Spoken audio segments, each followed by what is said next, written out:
चलो ही रोडवा पर कमर हिलाई मोरा मनवा डोलौगे। चलो ही रोडवा पर कमर हिलाई मोरा मनवा डोलौगे। तोरा होठावा के होठा ललिया से मोर मिजाज डोलौगे। तोरा होठावा के होठा ललिया से मोर मिजाज डोलौगे।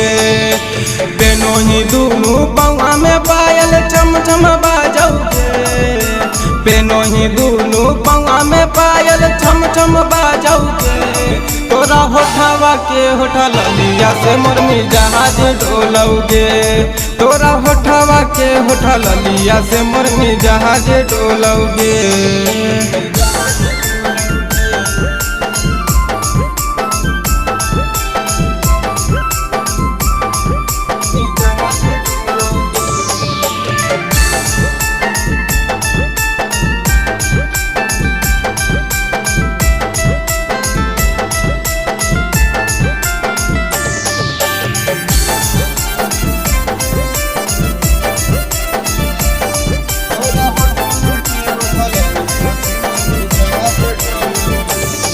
आगे पेनी के छौड़ी महंगा लहंगा चलो ही तो झमकाई गे।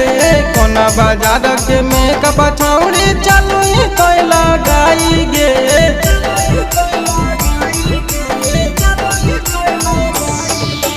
पेनी के छौड़ी महंगा लहंगा चलो ही तो झमकाई गे। कोना बाजार के मेकअप छौड़ी चलो ही तो लगाई गे। गाला में पेनोसी करिया तोरा के दिलकौगे। गाला में पेनोसी करिया तोरा के दिलकौगे। तोरा होठावा के होठा ललिया से मोर मिजाज डोलौगे। तोरा होठावा के होठा ललिया से मोर मिजाज डोलौगे।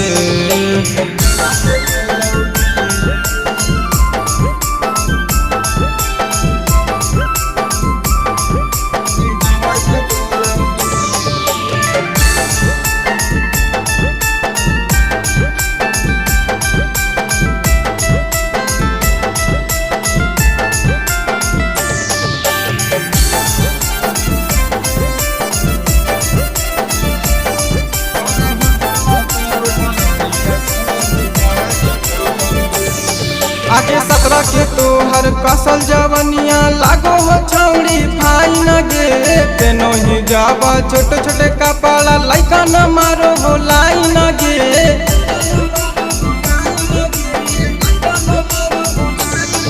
आगे 17 के तोहर कसल जवनिया लागो हो छौड़ी फाइन गे। पेनो ही जाबा छोटे छोटे कपड़ा लइका न मारो हो लाइन गे।